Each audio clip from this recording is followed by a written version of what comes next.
तो आइए स्टूडेंट, स्वागत है आप लोगों का विजय स्टडी पॉइंट में। और आज के इस वीडियो में मैं आप सभी को क्या बताने वाला हूं, क्लास 10th इंग्लिश ग्रामर का टॉपिक। यानी कि क्लास 10th में जो है इंग्लिश ग्रामर में कौन कौन सा टॉपिक आप लोगों को पढ़ना चाहिए और कौन कौन सा टॉपिक आप लोगों के लिए बहुत इंपॉर्टेंट है। ठीक है स्टूडेंट, और इस वीडियो में मैं आप लोगों को वन शॉट में ये क्लियर कर दूंगा कि क्या आप पढ़िएगा तो ऑब्जेक्टिव में तथा क्या आप पढ़िएगा तो सब्जेक्टिव में फंसेगा। ठीक है, इसके बाद आप लोग निश्चिंत होकर स्टूडेंट टॉपिक को लाइन बाय लाइन पढ़ना है। ठीक है, यानी कि एक के बाद दूसरा, दूसरा के बाद तीसरा, इस तरह से आपको हर एक टॉपिक को पढ़ लेना है और वो सभी के सभी टॉपिक मैं खुद आप लोगों को कराऊंगा। ठीक है स्टूडेंट, तो आइए मैं आप लोग को समझा रहा हूँ। देखिए, सबसे पहले तो आप ये जान लीजिए कि बुक से जो पूछा जाता है वो तो अलग, लेकिन आप लोगों को ग्रामर से क्या क्या पूछा जाएगा, इंग्लिश ग्रामर में क्या क्या पूछा जाएगा। देखिए, वही चीज़ हम यहाँ पे लिखे हैं, class 10th English grammar topic. ठीक है स्टूडेंट, कौन कौन सा टॉपिक पूछा जाता है और किसे पढ़कर आप लोग बहुत अच्छा स्कोर मेरे प्यारे स्टूडेंट कर सकते हैं। लगभग आप लोग 80% का स्कोर आप लोग कर सकते हैं। ठीक है, यानी कि एक अच्छा मार्क्स ला सकते हैं। तो देखिए, सबसे पहला होता है स्टूडेंट हम लोग का आर्टिकल। क्या होता है स्टूडेंट? आर्टिकल, जिसके अंतर्गत हम लोग ए एंड द का प्रयोग के बारे में पढ़ते हैं। और हर साल जो है कि आर्टिकल से कुछ ना कुछ ऑब्जेक्टिव बन ही जाता है, ये फिक्स है। मैं आप लोग को ऑब्जेक्टिव भी कराऊंगा तो समझ में आएगा। ठीक है, आर्टिकल के अंतर हम लोग क्या पढ़ते हैं, ए के बारे में पढ़ते हैं, ए एन, ठीक है, और द का प्रयोग देखते हैं। ठीक है, ए एंड द का प्रयोग हम लोग पढ़ते हैं किसके अंतर्गत, तो आर्टिकल के अंतर्गत। और ये भी पढ़ते हैं कि द का प्रयोग कब कब द होता है और कब कब इसको हम लोग दी पढ़ते हैं। ठीक है, यानी कि THE, इसे हम लोग कभी कभी द और कभी कभी दी पढ़ते हैं। तो कब कब पढ़ते हैं वो भी मैं आप लोगों को जब मैं आर्टिकल पढ़ाऊंगा तो वहाँ पर क्लियर कर दूंगा। ठीक है, चलिए दूसरा में आप लोगों को क्या पढ़ना है, नाउन पढ़ना है। ठीक है, जैसे कि नाउन में पढ़ना है व्हाट इज नाउन। ठीक है, how many kinds of noun. Noun अर्थात संज्ञा, इसी हिंदी में हम लोग क्या कहते हैं, संज्ञा। आप लोग हिंदी ग्रामर में संज्ञा पढ़े होंगे तो अंग्रेजी में भी आपको पढ़ना होगा संज्ञा। लेकिन अगर आप लोग हिंदी ग्रामर में संज्ञा पढ़ लिए है ना, तो इंग्लिश ग्रामर में संज्ञा पढ़ना बिल्कुल आसान हो जाता है। ठीक है, ये आसान कब होगा, जब आप लोग हिंदी ग्रामर में संज्ञा, सर्वनाम, भार्ब, क्रिया, ये सब अगर आप लोग हिंदी में पढ़ लेते हैं ना, तब आप लोगों को इंग्लिश में ज़्यादा समझ में आएगा। ठीक है, और मैं आप लोगों को जब पढ़ाऊंगा ना ये सब टॉपिक पूरा हिंदी के साथ में पढ़ाऊंगा तो देखिएगा कितना मजा तरीका से आपको समझ में आएगा। इसलिए स्टूडेंट चैनल को सब्सक्राइब कर लीजिए। ठीक है, नाउन का हिंदी में क्या होता है, इसका अर्थ संज्ञा इसे हम लोग कहते हैं। ठीक है, ये आप लोगों को पढ़ना है और मैं पढ़ाऊंगा, और इसका हिंदी में मैं पढ़ा रखा है। अगर नहीं देखें तो इसी वीडियो के डिस्क्रिप्शन में उसका लिंक दिया गया है, जाके जरूर पढ़ लेंगे। ठीक है, दूसरा में ये, तीसरा में आप लोगों को प्रोनाउन पढ़ना है। क्या पढ़ना है, प्रोनाउन। ठीक है, प्रोनाउन को हम लोग क्या कहते हैं, सर्वनाम कहते हैं। प्रोनाउन को हिंदी में क्या कहते हैं, सर्वनाम। ये भी जो है कि पूछा जाता है आप लोगों से इंग्लिश के एग्जाम में। ठीक है, ऑब्जेक्टिव में फंसता है। तीसरा होता है वर्ब, जिसे हम लोग क्रिया कहते हैं। आप लोग हर एक चीज़ को नोट कर लेंगे और ठीक है, एक पेपर में या कॉपी के पीछे में से नोट कर लेंगे कि कौन कौन सा टॉपिक विजय सर बताए हुए हैं, उन सब टॉपिक का तैयारी करना है। तो आप लोग हर एक चीज़ को नोट कर लीजिए। उसके बाद शुरू से स्टार्ट कीजिए, पहले इसको पढ़िए, फिर इसको पढ़िए, फिर इसको, फिर इसको, फिर इसको, इस तरह करके हर एक टॉपिक को पढ़ लीजिए। इससे क्या होगा, आप लोग जब तक पढ़ाई करिएगा ना, जब पढ़ाई छोड़ भी दीजिएगा तभी आपका लाइफ में ये सब चीज़ काम देगा। क्योंकि अगर आप लोग ये 10th में पढ़ते हैं तो यही सब चीज़ आप लोगों को 12th में भी पढ़ना है। कहाँ पर, 12th में भी। तो सोच सकते हैं कि ये कितना इंपॉर्टेंट है। ठीक है, चलिए ये चौथा में आपको क्या पढ़ना है, वर्ब, जिसे हम लोग क्रिया कहते हैं। इसे हम लोग क्या कहते हैं स्टूडेंट, क्रिया कहते हैं। ठीक है, और इसे क्या कहते हैं, सर्वनाम कहते हैं। सर्वनाम भूलेंगे नहीं आप लोग, इसे सर्वनाम कहते हैं, इसे क्या कहते हैं, क्रिया। फिर हम लोग का क्या स्टूडेंट, 5वां नंबर में है एडवर्ब। इसे हम लोग पढ़ेंगे एडवर्ब, जिसे हम लोग क्या कहते हैं, तो इसे हम लोग क्रिया विशेषण कहते हैं। हिंदी में अगर मैं इसे का बात करूँ तो इसे क्या कहते हैं, क्रिया विशेषण। ठीक है, हर एक चीज़ को नोट करेंगे, इसे हम लोग क्या कहते हैं मेरे प्यारे स्टूडेंट, क्रिया विशेषण कहते हैं। समझ में आ रहा है ना। चलिए अगला में आप लोगों को क्या पढ़ना है, एडजेक्टिव पढ़ना है। क्या पढ़ना है, एडजेक्टिव, जिसे हम लोग विशेषण कहते हैं। एडजेक्टिव को क्या कहते हैं हिंदी में, विशेषण। विशेषण पढ़ना है। ठीक है, मैं आपको यहाँ पर एक ऑब्जेक्टिव में क्लियर करा दूँ कि संज्ञा के 5 प्रकार होता है। संज्ञा के कितने प्रकार होता है, यहाँ देखिए, संज्ञा के 5 प्रकार होता है। ठीक है स्टूडेंट, संज्ञा के कितने प्रकार होते हैं, तो संज्ञा के 5 प्रकार होते हैं। पूछ लेगा आप लोगों से, इसीलिए मैं यहाँ पर शॉर्टकट में क्लियर करा दूँ। ठीक है, जो ज़्यादा इंपॉर्टेंट है। और जो यहाँ देखिए विशेषण के 4 प्रकार होते हैं। ठीक है, कितने प्रकार होते हैं, 4 प्रकार। आप लोग पढ़िएगा तो बताएंगे। और सर्वनाम के कितने प्रकार होते हैं, 6 प्रकार। ठीक है, यहाँ पर ही आप लोग को आधार बेसिक मैं क्लियर करा दूंगा। ठीक है, क्रिया, क्रिया अर्थात जो हम लोग काम करते हैं ना वही क्रिया होता है। तो इसे मैं जब पढ़ाऊंगा तो वहाँ और अच्छा समझा दूंगा।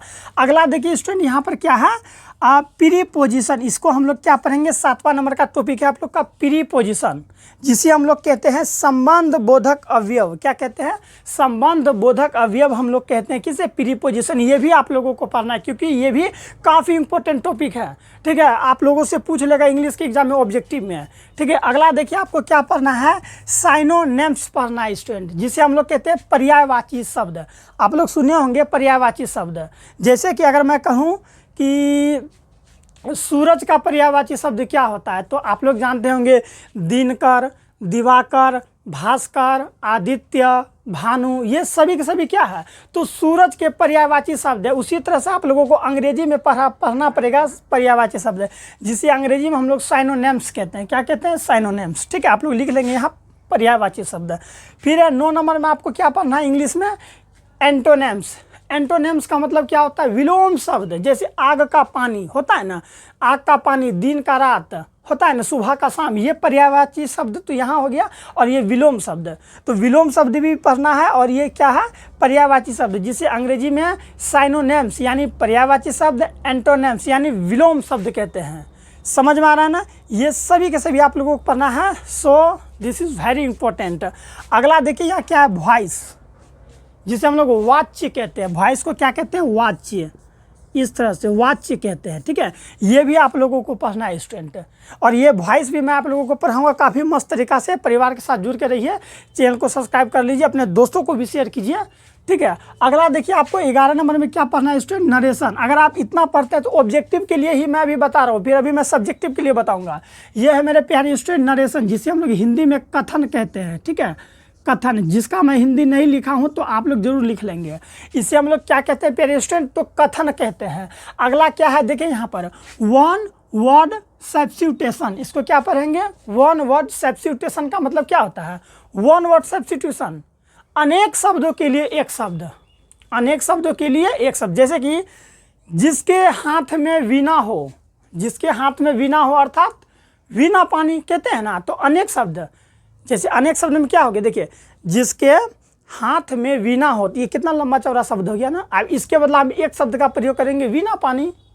ठीक है, और क्या कह सकते हैं इसको, बहुत सारा, जिसका पति मर गया हो, लगभग 5 शब्द है। देखिए जिसका पति मर गया हो, 5 शब्द है ना। इसके बदले हम उसका क्या प्रयोग करेंगे, विधवा। तो ये सब चीज़ आप लोगों को यहाँ पढ़ना है, वन वर्ड सब्स्टिट्यूशन, अनेक शब्दों के लिए एक शब्द। ठीक है, इससे हम लोग क्या कहते हैं, अनेक शब्दों के लिए एक शब्द। यहाँ लिख दे क्या, आप लोग लिख लीजिएगा। ठीक है, अनेक शब्दों के लिए एक शब्द। फिर अगला टॉपिक पढ़ना है 13 में आप लोगों को स्पेलिंग टेस्ट। अगर आप लोगों को अंग्रेजी में 80+ से लेकर 90% मार्क्स लाना है तो आपको इतना कुछ करना होगा। फिर आपको स्पेलिंग टेस्ट पढ़ना है। स्पेलिंग टेस्ट में आप लोगों से इस तरह पूछ लेगा, जैसे कि यहाँ पर देखिए एप्पल का स्पेलिंग क्या होता है, APPLE, एप्पल बने से अब होता है ना। आप लोग को इस तरह से 4 ऑप्शन देगा, एप्पल, APPLE, एप्पल, फिर इस तरह से देगा APPEL, एप्पल, फिर दे देगा APPLE, एप्पल। बोलेगा कि इनमें से कौन सा वर्ड सही है, वही हुआ स्पेलिंग टेस्ट। आपसे टेस्ट कर रहा है कि आपको अंग्रेजी का ज्ञान है या नहीं। देखिए APPLE, एप्पल, तो आप कहिएगा सर ऑप्शन नंबर ए सही है ना, तो इसमें आप लोग टिक मार देंगे। यही हुआ स्पेलिंग टेस्ट। आई होप आप लोग समझ पा रहे होंगे। ठीक है, चलिए अगला देखिए यहाँ पर क्या है, इडियम्स। स्टूडेंट इससे हम लोग क्या पढ़ेंगे, इडियम्स। इडियम्स का अर्थ होता है मुहावरा। मैं यहाँ लिख दूँ, इडियम्स को क्या कहते हैं, मुहावरा कहते हैं, मुहावरा। ठीक है, अब फ्रेज, फ्रेज ना मुहावरा के तरह ही होता है, याद रखेंगे आप लोग। तो इडियम्स आप लोगों को पढ़ना काफ़ी इंपॉर्टेंट है। और जब आप लोग इसका सबका क्या करेंगे, अंग्रेजी प्लस हिंदी में लिख के याद कर लेंगे ना, तो कभी कभी स्कूल में या फिर ट्यूशन में जब सर लोग पढ़ाएंगे, कहेंगे कि आज इडियम्स पढ़ाएंगे, तो आप लोग पूरा समझ जाइएगा कि हाँ इडियम्स के मतलब तो बताए थे सर कि इडियम्स का मतलब होता है मुहावरा, यानी मुहावरा पढ़ेंगे। ठीक है, इसीलिए बिहार बोर्ड के स्टूडेंट के लिए अंग्रेजी का जानकारी होना बहुत अनिवार्य है, क्योंकि बहुत सारा ऐसा स्टूडेंट होता है जिसे अंग्रेजी का ज्ञान नहीं होता है, और स्कूल में कोचिंग में जब उसको पढ़ाया जाता है तो उसको कुछ समझ में नहीं आता है। लेकिन आप मेरे इस परिवार के साथ जुड़ेंगे तो मैं वादा के साथ कहता हूँ आपको कहीं पर भी दिक्कत नहीं होने देंगे। रोज एक एक दिन में आप लोग को एक एक टॉपिक में पढ़ाऊंगा। ठीक है स्टूडेंट, चलिए अगला देख लीजिए यहाँ क्या है, ट्रांसलेशन। ट्रांसलेशन तो आपको पढ़ना ही है, जिसे हम लोग अनुवाद कहते हैं, अनुवाद करते हैं ना ट्रांसलेशन। जैसे आप लोग सुने होंगे हिंदी टू इंग्लिश ट्रांसलेशन, ठीक है, या फिर इंग्लिश टू हिंदी ट्रांसलेट। तो ट्रांसलेशन आपको पढ़ना है, और ट्रांसलेशन आप तभी क्लियर कर पाइएगा जब आप लोग टेंस को पढ़ पाइएगा। क्या, किसको? TENS। जब आप लोग मेरे प्यारे स्टूडेंट टेंस को पढ़ लीजिएगा ना, तो लगभग मैं आपको कहता हूँ कि आप लोग ट्रांसलेशन क्लियर कर लेंगे। कब? जब आप लोग इसको पूरा क्लियर कर पाएंगे तब। अगला देखिए यहाँ क्या है, टेंस। देखिए अभी मैंने बताया था ना टेंस, तो टेंस को भी आपको पूरा मन लगा के अच्छा तरीका से पढ़ना है टेंस, ठीक है। जिसे हिंदी में हम लोग क्या कहते हैं, तो इसे हम लोग टेंस को हिंदी में काल कहते हैं। क्या कहते हैं मेरे प्यारे स्टूडेंट? काल। काल आप लोगों को पढ़ना है, और कौन पढ़ाएगा? आपका प्यारे विजय सर, यानी कि मैं खुद पढ़ाऊँगा, इसलिए परिवार के साथ जुड़ के रहें। अगला देखिए क्या पढ़ना है आप लोगों को, पंक्चुएशन पढ़ना है। पंक्चुएशन मार्क होता है, ठीक है। मैं आपको बता दूं ये पंक्चुएशन के बारे में, आप लोग अब पढ़े होंगे कि राम घर जाता है, जाता है के बाद आप लोग वहाँ पर इस तरह से एक डंडा घिसते हैं कि नहीं घिसते हैं? पूर्ण विराम घिसते हैं ना इस तरह से, या फिर आप लोग फुल स्टॉप देते हैं अंग्रेजी में, या फिर आप लोग देखे होंगे कि वह कहाँ जा रहा है, उसके बाद इस तरह से आप लोग क्वेश्चन मार्क दे देते हैं। यहाँ देखिए इस तरह से आप लोग क्वेश्चन मार्क देते हैं। तो ये सब जो पढ़ते हैं, ये क्वेश्चन मार्क इस तरह से, कोमा, पॉइंट, ठीक है, फिर एक्सक्लेमेशन, इस तरह से जो पढ़ते हैं, ठीक है, जिसको हम लोग विराम चिन्ह कहते हैं, वही हुआ पंक्चुएशन मार्क।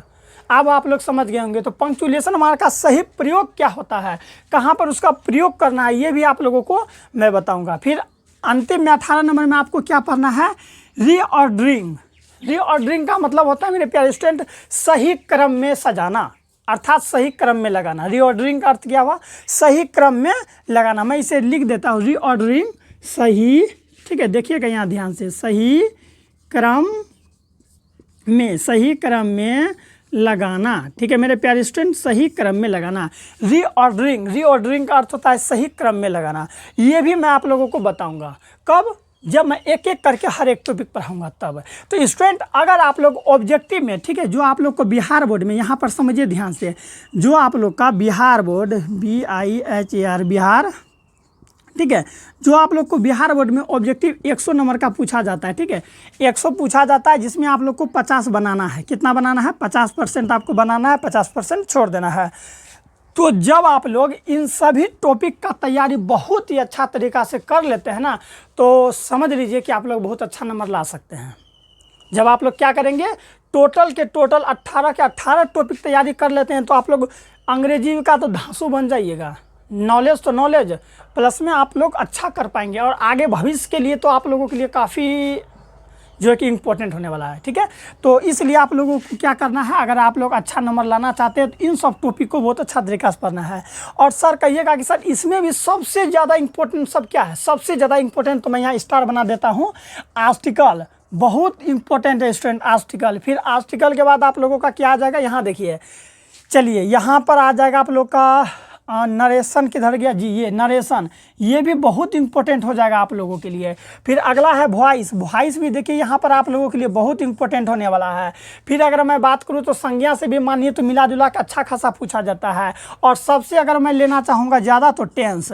टेंस अगर आप कर लेते हैं तो टेंस से आप लोग का ट्रांसलेशन भी क्लियर हो जाता है, ठीक है। तो इतना तो भी काफ़ी इंपॉर्टेंट है, ठीक है स्टूडेंट। और मैं अपना खुद का लाइव बताऊं, जब मैं 12th क्लास में था ना, तो केवल मैं, ठीक है, केवल मैं टेंस का तैयारी करके गया था। विश्वास नहीं कीजिएगा स्टूडेंट, मैं टेंस का तैयारी करके गया था और वहाँ पर अच्छा स्कोर कर पाया केवल टेंस के तैयारी से। तो सोच सकते हैं this is very important topic, okay. तो इसलिए इन सभी चीज़ का तैयारी करना है। अब आइए, अब मैं आप लोगों को सब्जेक्टिव बताता हूँ कि सब्जेक्टिव में क्या क्या पूछा जाएगा। तो आप लोग इस तरह से तैयारी कर लेंगे। रुकिए स्टूडेंट, मैं थोड़ा सा इसे इरेज कर लूँ, अर्थात इसे मैं मिटा लूँ, ठीक है। चलिए रुकिए 1 मिनट, मैं मिटा लेता हूँ। तो आइए स्टूडेंट, अब मैं आप लोगों को बताता हूँ कि सब्जेक्टिव में क्या क्या पूछा जाता है, जो आप लोगों के लिए काफ़ी इंपॉर्टेंट है, ठीक है। अगर आप लोग क्लास 10th का एग्जाम दीजिएगा ना, तो सब्जेक्टिव में क्या क्या पूछा जाता है, ऑब्जेक्टिव में क्या क्या पूछा जाता था, मैंने अभी बता दिया। लगभग 18 टॉपिक आप लोगों को पढ़ना है बहुत अच्छा तरीका से। लेकिन आप लोग सब्जेक्टिव में भी बहुत अच्छा नंबर लाना चाहते हैं तो क्या क्या पढ़ना पड़ेगा। देखिए सबसे पहले ज़्यादा इंपॉर्टेंट है, आप लोगों को पढ़ना पड़ेगा पैसेज। क्या पढ़ना पड़ेगा? पैसेज। यहाँ देखिए PASSAGE, ठीक है। आपको क्या करना होगा स्टूडेंट, पैसेज को पढ़ना होगा, ठीक है। ये पैसेज काफ़ी इंपॉर्टेंट होता है। इसमें क्या करना होता है, आपको एक लाइन देगा, पढ़ के उसी से आपको जवाब देना है ढूंढ ढूंढ के, तो वो पैसेज पढ़ना होता है, ठीक है। ये सब्जेक्टिव के लिए मैं बता रहा हूँ, ऑब्जेक्टिव के लिए अलग है, सब्जेक्टिव के लिए अलग रहेगा, लेकिन सब एक दूसरे का पूरक है। अगर आप लोग ऑब्जेक्टिव वाला पढ़ते हैं तो सब्जेक्टिव में काम देगा, सब्जेक्टिव वाला भी ऑब्जेक्टिव में काम देगा। फिर दूसरा में आपको क्या पढ़ना होगा स्टूडेंट, पैराग्राफ पढ़ना होगा, ठीक है। PARA पैराग्राफ, GRAPH पैराग्राफ पढ़ना होगा, ये भी इम्पोर्टेंट है, ठीक है, सब्जेक्टिव के लिए। इन सब को मैं पढ़ाऊँगा।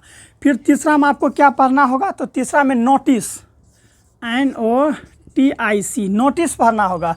नोटिस भी काफ़ी इंपॉर्टेंट होता है, ठीक है।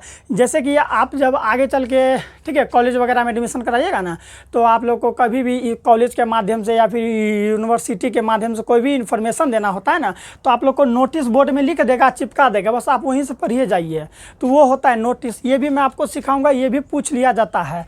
अगला देखिए, चौथा में आप लोग को क्या पढ़ना है, चौथा में रिपोर्ट पढ़ना है, ठीक है, REPORT, ठीक है, रिपोर्ट पढ़ना है आप लोगों को। क्या, रिपोर्ट, मायने में रखिएगा, मैं सभी के बारे में बताऊंगा। फिर अगला है एप्लीकेशन। पांचवा में आप लोगों को क्या पढ़ना है, देखिए समझिए ध्यान से, application, APPLI CATION application, APPLI CATION application भी पढ़ना है, ठीक है। एप्लीकेशन आप लोग कभी ना कभी जरूर लिखे होंगे, 8 क्लास 9 क्लास 10 क्लास में छुट्टी लेने के लिए एप्लीकेशन लिखे होंगे ना, सेवा में श्रीमान प्रधानाध्यापक महोदय, याद आया, बिल्कुल वही पूछा जाता है आप लोगों से, लेकिन ये अंग्रेजी में पूछेगा। मैं आपको बता दूं स्टूडेंट, मैं अंग्रेजी बता रहा हूँ तो ये अंग्रेजी में पूछेगा। चलिए 6 नंबर में क्या पूछेगा देख लीजिए, लेटर पूछेगा, जो काफ़ी इंपॉर्टेंट है, LATTER लेटर। लेटर भी आप लोगों से पूछेगा, इसलिए सबका तैयारी मैं कराऊंगा, एक एक दिन में हर एक चीज़ का तैयारी हो जाएगा, इसीलिए आप लोग निश्चिंत रहिए, आप सब भरोसा हम पर छोड़ दीजिए, ठीक है, और परिवार के साथ केवल जुड़े रहिए, ठीक है स्टूडेंट। फिर 7वां नंबर में आपको क्या पढ़ना है देख लीजिए, सब्जेक्टिव के लिए मैसेज, बस काफ़ी है, MASSAG, ठीक है, मैसेज। इतना आप टॉपिक कर लीजिए, लगभग 1 2 3 4 5 6 7 टॉपिक आप सब्जेक्टिव के लिए कर लीजिए, इतना काफ़ी है। अगर आप इतना कर लेते हैं तो समझ लीजिए कि आप लोग 100% बनाइएगा, और 100% जब बनाइएगा तो लगभग आप लोगों को 80 85, ठीक है, 90 95% मार्क्स केवल अंग्रेजी में ला सकते हैं, ठीक है। चलिए स्टूडेंट, अगर अच्छा लगा होगा तो चैनल को सब्सक्राइब कर लेंगे, अपने दोस्तों को भी शेयर करेंगे और परिवार के साथ जुड़ जाएंगे।